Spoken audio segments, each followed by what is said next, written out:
Dans cette seconde partie de notre vidéo sur la modification des données salariées, nous allons commencer par la désactivation de la fiche d'un membre du personnel.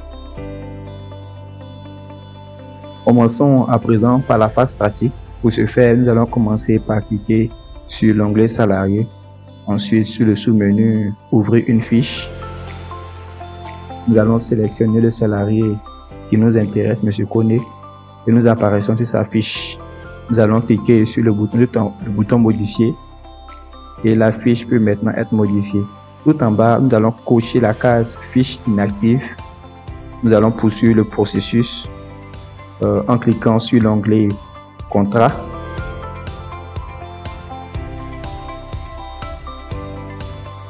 Lorsque nous apparaissons sur l'onglet contrat, au milieu de la fenêtre, il y a une seconde case à cocher, fin de service. Lorsque nous la cochons, nous voyons apparaître deux autres champs. Nous allons sélectionner dans le premier le motif de la désactivation. Nous allons choisir fin de contrat et ensuite mettre la date à laquelle le contrat est terminé.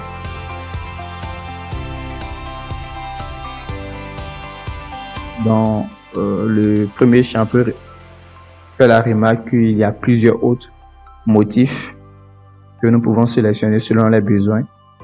Après avoir modifié la case à cocher, nous allons cliquer sur le bouton enregistrer pour signifier au logiciel que nous voulons enregistrer toutes les modifications qui viennent d'être effectuées.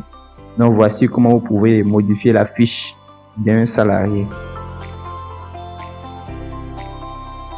Après cela, nous allons voir comment il est possible sur le logiciel de gérer les groupes d'appartenance.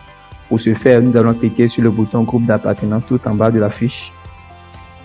Lorsque nous cliquons sur le bouton, nous voyons que le salarié est déjà intégré dans deux autres groupes. Et pour pouvoir l'ajouter un troisième groupe par exemple, nous sélectionnons le groupe et nous cliquons sur le bouton ajouter. Donc par cette manipulation, nous venons d'ajouter un groupe. Nous venons d'affecter un salarié au groupe. Et de la même manière, nous pouvons supprimer les groupes auxquels le salarié appartient déjà. Donc voici comment il est possible d'ajouter ou de retirer un salarié d'un groupe notamment. Passons à présent à la troisième manipulation. Il va s'agir de pouvoir saisir les demandes de congé du salarié. Pour ce faire, nous allons cliquer sur le bouton nouveau. Lorsque cette fenêtre apparaît, nous allons sélectionner le salarié qui est concerné, en l'occurrence le M. Konali, et nous allons maintenant choisir le type de congé. Nous allons mettre la date de demande.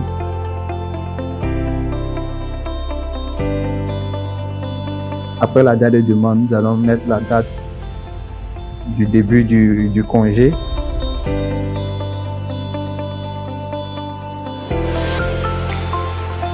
Nous allons choisir le mois de paie qui est concerné par la demande.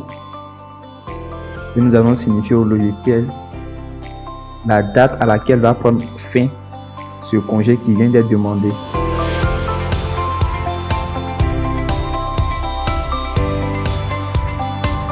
Après avoir saisi toutes ces informations, nous allons valider la saisie. Nous allons après réouvrir la fiche et cliquer sur le bouton modifier pour pouvoir poursuivre le processus. Nous allons choisir comme statut validé pour dire que la demande a été validée. Ensuite, nous allons taper un commentaire et savoir à quoi faisait référence sur cette demande. Je peux taper toutes sortes de commentaires possibles. Donc, je clique maintenant sur le bouton valider pour dire que le processus est bel et bien terminé.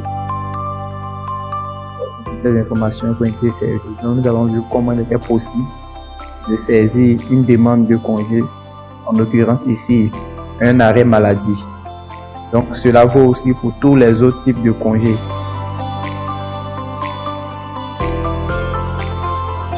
Enfin, nous allons passer à la dernière modification qui va concerner la saisie des variables individuelles. Pour ce faire, nous allons cliquer sur l'onglet gestion, puis sur le sous-menu saisie des variables individuelles. Et on apparaît dans la fenêtre dédiée à la gestion des variables individuelles. Donc, naturellement, nous sélectionnons notre salarié, M. Koné. Nous voyons toutes les variables qui sont rattachées à ce salarié. Donc, nous allons commencer à affecter des heures supplémentaires en fonction de leur pourcentage. Donc, nous renseignons des valeurs.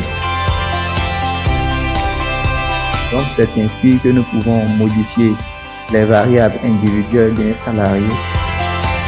Cette vidéo est maintenant terminée. Nous disons merci et à la prochaine pour d'autres vidéos.